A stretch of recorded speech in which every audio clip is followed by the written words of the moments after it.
Everyone, welcome back to my channel. My name is Nandini. आज का हमारा टॉपिक है आदि ऐतिहासिक काल। इससे पहले की वीडियो में हमने प्राक ऐतिहासिक काल को पढ़ा था। सबसे पहले वो वीडियो देख लो, देन ये। तो हमारा टॉपिक है आदि ऐतिहासिक काल। तो आदि ऐतिहासिक काल क्या होता है? आदि ऐतिहासिक काल इतिहास के उस कालखंड को कहते हैं जिसमें जानकारी प्राप्त करने के लिए हमारे समक्ष पुरातात्विक साक्ष्यों के साथ साथ साहित्यिक साक्ष्य भी उपलब्ध हैं, लेकिन इन साहित्यिक साक्ष्यों को अभी तक पढ़ा नहीं जा सका। तो प्राक ऐतिहासिक काल में हमें ना साहित्यिक साक्ष्य प्राप्त ही नहीं हुए थे, और इसमें जो प्राप्त है उन्हें अभी तक पढ़ा नहीं जा सका, क्योंकि वो पता नहीं किस लिपि में लिखे गए हैं, उन्हें अभी तक पढ़ा नहीं जा सका। तो इस पूरे ऐतिहासिक काल का सबसे इंपॉर्टेंट टॉपिक है सिंधु घाटी सभ्यता।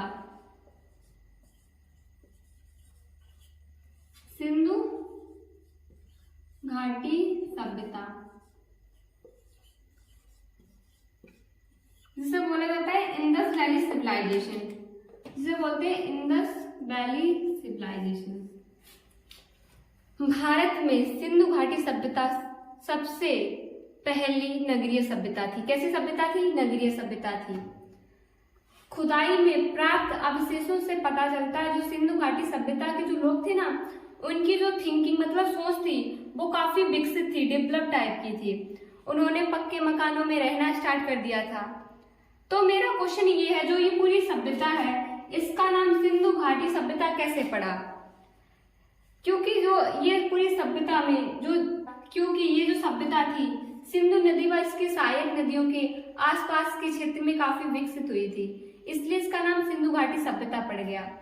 और सबसे पहले जो इस सभ्यता में खुदाई की गई थी, सबसे पहला जो हमें साइट स्थल मिला था वो मिला था हड़प्पा। क्या मिला था?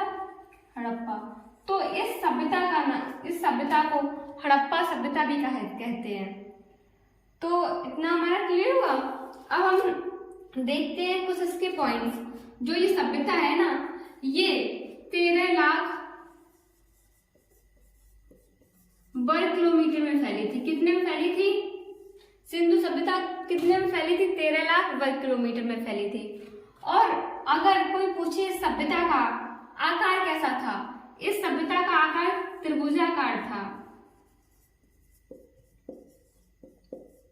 आप अपने मैप में देखो, जो ये साइड्स हैं, जब हम इन साइड्स को मैच करेंगे तो ये एक त्रिभुज का आकार लेगी, तो हम इसे बोलेंगे त्रिभुजाकार। और इस सभ्यता का जो नामकरण था वो किसने किया था? जॉन मार्शल ने। और जो इसकी जानकारी थी वो चार्ल्स मैसन ने दी थी। और इसकी जो खुदाई थी वो दयाराम साहनी ने की थी। वो की थी 1921 में। किसकी की थी? कौन से स्थल की? हड़प्पा की। अब जो ये सभ्यता है ना, इसका विस्तार कहाँ तक था? तो ये सभ्यता, अब हम इस सभ्यता के विस्तार के बारे में देखेंगे। इस सभ्यता का विस्तार कहाँ तक था? इस सभ्यता का विस्तार उत्तर में जगह है मांडा, जो किस स्टेट में है? जम्मू एंड कश्मीर में। उत्तर में मांडा और पश्चिम में दैमाबाद,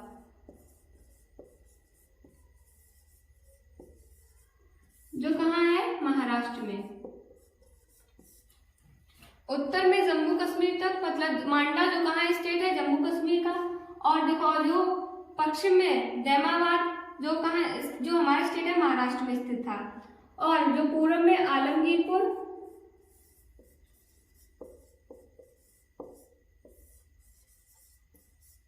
जो हमारे स्टेट यूपी में पड़ता है, यूपी में। और जो दक्षिण में सुतका गेंडोर एक प्लेस है, सुतका गेंडोर, जो प्रेजेंट टाइम कहाँ है? पाकिस्तान में।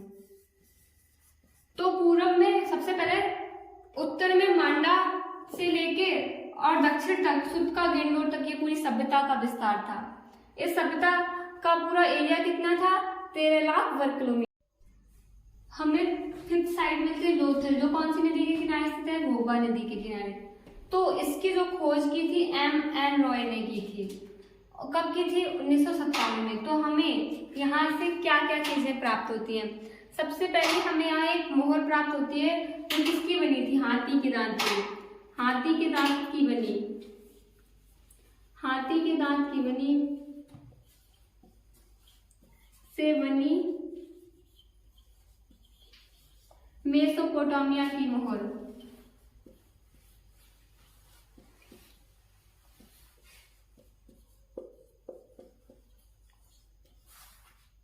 कहाँ की थी मोहर? मेसोपोटामिया की। इसके अलावा हमें यहाँ से प्राप्त होता शतरंज का खेल, शतरंज का खेल। और हमें यहाँ से प्राप्त होता है युगल कब्रगार,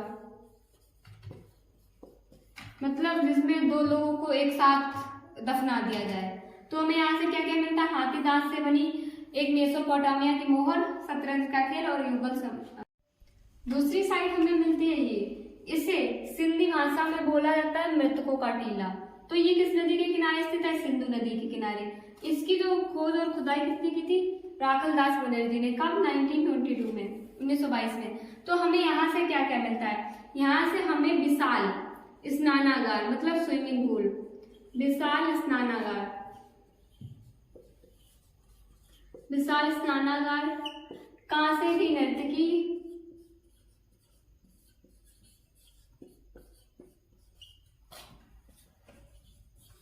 कांसे की नर्तकी, और जो कॉटन मतलब सूती वस्त्र का कोई टुकड़ा मिला, और पुरोहित आवास और सभागार और विशाल अन्नागार। तो विशाल स्नानागार और विशाल अन्नागार, अन्न रखने का जगह स्थान, और पुरोहित आवास जहाँ कोई पुजारी वगैरह रहता हो, पुरोहित आवास। और एक भगवान जी की मूर्ति मिली थी जिनका नाम था पशुपति शिव, पशुपति शिव की मूर्ति। तो हमें मोहनजोदड़ो से क्या क्या मिलता है? विशाल स्नानागार, कांसे की नर्तकी, विशाल अन्नागार, पुरोहित आवास, पशुपति शिव की मूर्ति, और मतलब सूती कपड़ा, एक तरीके से मान लो सूती कपड़े का टुकड़ा। इस सभ्यता की हमें चौथी साइट मिलती है कालीगंगा, जो घग्गर नदी के किनारे स्थित है। जो इसकी खोज किसने की थी? अमलानंद घोष ने की थी। कब की थी? 1953 में। ठीक, तो हमें यहाँ से क्या क्या मिलता है? यहाँ से हमें प्राप्त होता है जुता हुआ खेत,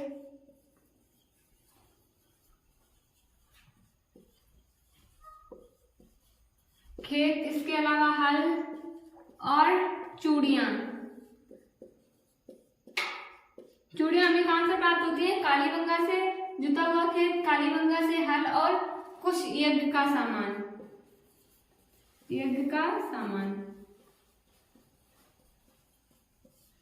ठीक, इसकी खोज किसने की थी? अमलानंद घोष ने। कब की थी? इसमें। तो हमें यहाँ से क्या क्या प्राप्त होता है? जब सिंधु घाटी सभ्यता की जब खुदाई हुई थी तो हमें कौन कौन से स्तर मिलते हैं? पहला स्तर मिलता है हमें हड़प्पा, जो किस नदी के किनारे स्थित है? रावी। इसकी जो खुदाई थी वो दयाराम साहिनी ने की थी। कब की थी? 1921 में, 1921 में। तो हमें यहाँ से क्या क्या प्राप्त होता है? यहाँ सबसे पहले हमें प्राप्त होता था अन्न भंडार। क्या प्राप्त हुआ हमें? अन्न भंडार।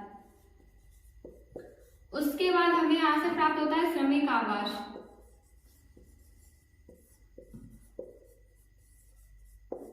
इसके बाद हमें यहाँ से मिलता है एक कब्रिस्तान जिसका नाम है RS-37। RS-37 कब्रिस्तान कहाँ मिलता है? हड़प्पा में। और उसके बाद मातृ देवी की मूर्ति, मातृ देवी की मूर्ति मिलती है, और स्वास्तिक चिन्ह, स्वास्तिक चिन्ह इस टाइप का जो स्वास्तिक चिन्ह होता है। एक सेकेंड। तो हमें हड़प्पा से क्या क्या मिलता है? अन्न भंडार, जहाँ मतलब खाना भोजन रखा जाता था। श्रमिक आवास, आराम करने वाला जो आवास था। और जो RS-37 कब्रिस्तान मिलता है। मातृ देवी की मूर्ति मिलती है, स्वास्तिक चिन्ह मिलता है, और ताबूत, ताबूत मतलब एक संदूक टाइप का, बक्सा टाइप का। तो ये चीजें हमें कहाँ से प्राप्त होती है?